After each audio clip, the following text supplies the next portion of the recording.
বিশ্বনবী মুহাম্মদুর রাসূলুল্লাহ হেরা গুহার ভিতরে ধ্যানে মগ্ন আছেন।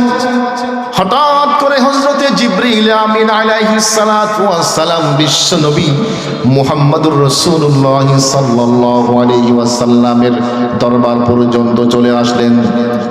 হঠাৎ করে এসে বলছেন, ক্বালা ইকরা মুহাম্মদ সাল্লাল্লাহু আলাইহি ওয়াসাল্লাম, এ মুহাম্মদ সাল্লাল্লাহু আলাইহি ওয়াসাল্লাম আপনি পড়ুন, ইকরা বিসমি রাব্বিকাল্লাযী খালাক খালাকাল ইনসানা মিন আলাক। বিশ্বনবী বললেন, ভাই শোনো, আমার নাম মুহাম্মদ। জন্মের পূর্বে বাবা ইন্তেকাল করেছেন। যখন আমার জন্ম হচ্ছে কিছুদিন পরেও মা দুনিয়া থেকে ইন্তেকাল করেছেন। এরপরে দাদার কাছে বড় হয়েছি। বয়সটা যখন মাত্র ৮ তখন দাদা আমার থেকে ইন্তেকাল করেছেন। দুনিয়াতে এমন কোন আপনজন আমার ছিল না যে আমাকে স্কুলে ভর্তি করাইছে। এমন কোন আপনজন ছিল না যে আমাকে কলেজে ভর্তি করাইছে। দুনিয়ার কোনো শিক্ষায় আমি শিক্ষিত হতে পারি নাই। এমন একজন নিরক্ষর উম্মি ব্যক্তিকে কেন তুমি পড়ার জন্য চাপাচাপি করতেছো? আমি পড়তে পারি না। হযরতে জিবরিল আবার বললেন, ক্বালা ইকরা মুহাম্মদ। বিশ্বনবী বললেন, না আমি পড়তে পারি না। এবার তৃতীয়বার হযরতে জিবরিল বুকের সাথে জড়িয়ে চাপ দিয়ে আওয়াজ দিয়ে বললেন, ক্বালা ইকরা মুহাম্মদ, মুহাম্মদ তুমি পড়ো। বিশ্বনবী চাপের কারণে ভয় পেয়ে গেলেন।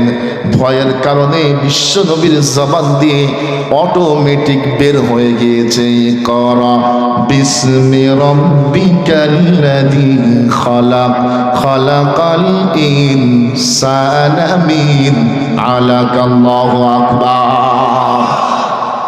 সূরা আলাকের ১ থেকে ৫ নম্বর আয়াত পর্যন্ত বিশ্বনবী পড়ে ফেলেছেন। তার মানে হচ্ছে ৪০তম বৎসরে বিশ্বনবী মুহাম্মদুর রাসূলুল্লাহ সাল্লাল্লাহু আলাইহি ওয়াসাল্লামের উপরে মহাগ্রন্থ, ঐশী গ্রন্থ পবিত্র কোরআনুল কারীমকে নাজিল করে দিয়েছেন একজন সত্তা। তিনার নামটা একটু আওয়াজ দিয়ে বলে।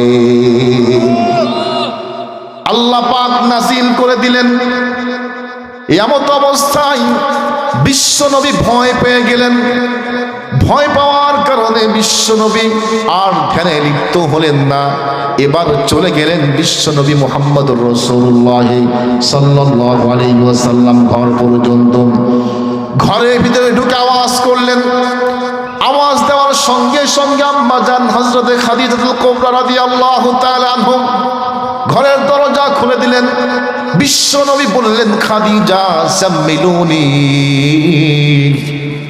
জাম্মিলুনি, আমাকে চাদর দ্বারা আবৃত করো, আমার জ্বর এসেছে। বিশ্বনবী আর কোনো কথা বলেন না, বিছানায় শুয়ে পড়লেন। আম্মা জান চাদর দ্বারা আবৃত করলেন আর বিশ্বনবীর মাথার পাশে শুয়ে পড়লেন। বিশ্বনবীর মাথার বারকের ভিতরে আম্মা জান তিনার পবিত্র হাতটাকে বুলায়ে দিচ্ছেন আর বলছেন, হাবিব গো বলেন কি কারণে আপনি এমন ভীত হয়ে পড়লেন? কি কারণে আপনি ভয় পাচ্ছেন? কিসে আপনাকে তাড়া করেছে? বিশ্বনবী আম্মা জান খাদিজাতুল কুবরা রাদিয়াল্লাহু তাআলা আনহাকে সমস্ত ঘটনাটা শুনিয়ে দিলেন আর বললেন, খাদিজা শোনো, আমার মনে হচ্ছে আমি কেমন যেন দুনিয়াতে আর বেশি দিন বাঁচবো না, আমি ধ্বংস হয়ে যাব। আম্মা জান বললেন, ইয়া রাসূলুল্লাহ সাল্লাল্লাহু আলাইহি ওয়াসাল্লাম শুনেন, আপনি ধ্বংস হবেন না, বরং আপনার উপরে যেই ঐশী গ্রন্থ নাজিল হয়েছে, এই নাজিল হওয়ার দ্বারাই প্রমাণ হচ্ছে আল্লাহ পাক আপনাকে ধ্বংস করবেন না, বরং আল্লাহ রব্বুল আলামিন এই পৃথিবীর রাজত্ব আপনাকে দান করবে। সুবহানাল্লাহ। আমার ভাইরা গভীর লক্ষ্য, রাসূলুল্লাহ সাল্লাল্লাহু আলাইহি ওয়াসাল্লামের উপরে যেই মুহূর্তে কোরআনুল কারীম নাজিল হয়ে গেল, বিশ্বনবী হেরা গুহায় কোরআনুল কারীমকে তেলাওয়াত করতেন নিবিড়ভাবে।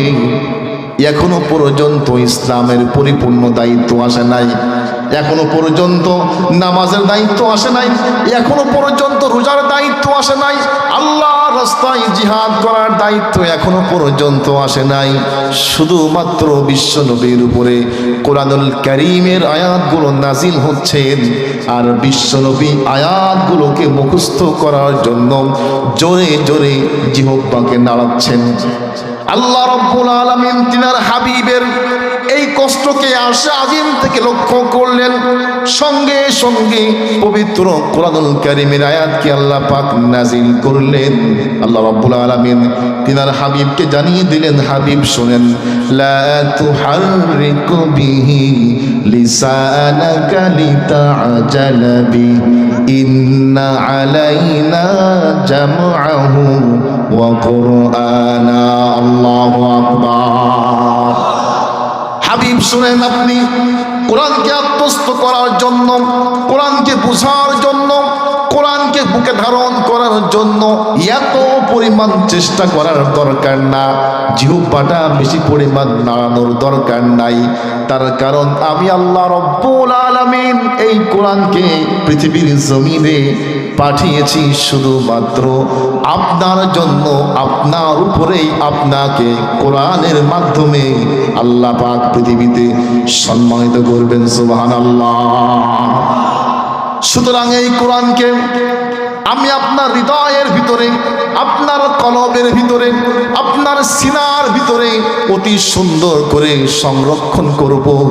পৃথিবীর কোনো মানুষ, কোনো ব্যক্তি আপনার সিনা থেকে বের করে দিতে পারবে না।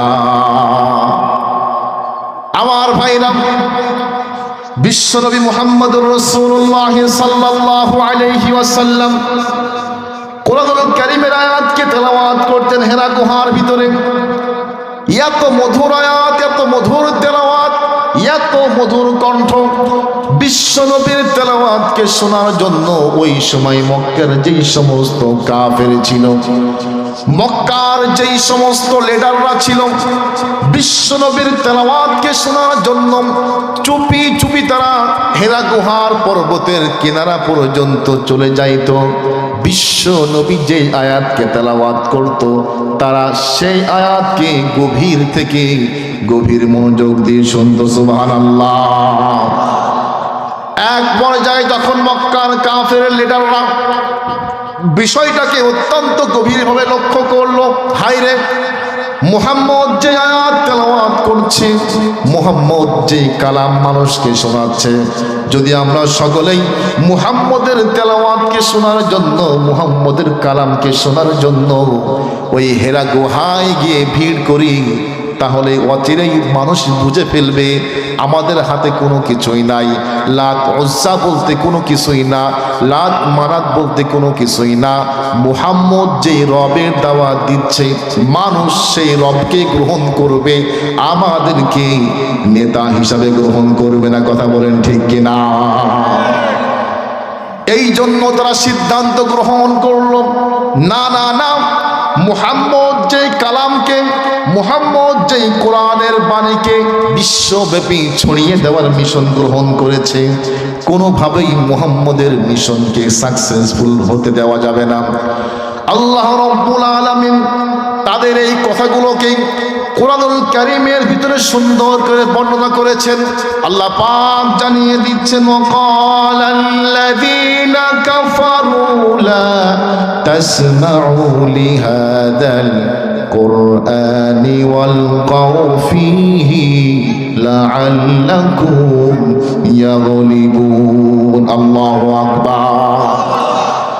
মক্কার কাফেররা সিদ্ধান্ত গ্রহণ করলো, লা তাসমাউ লিহাদাল কুরআন, মুহাম্মদ যেই কোরআনকে প্রচার করতেছে, মুহাম্মদ যেই কোরআনকে প্রসার করতেছে, যেই কোরআনের বাণীকে বিশ্বব্যাপী ছড়িয়ে দেওয়ার চেষ্টা করছে, মুহাম্মদের এই বাণী, এই কোরআন, এই কালামকে, এই শান্তির মেসেজকে বিশ্বব্যাপী চলতে দেওয়া যাবে না। যদি বিশ্বব্যাপী চলে যায় তাহলে মানুষটা কিন্তু কোনোভাবেই আমাদের বাদশাহী মেনে নিবে না।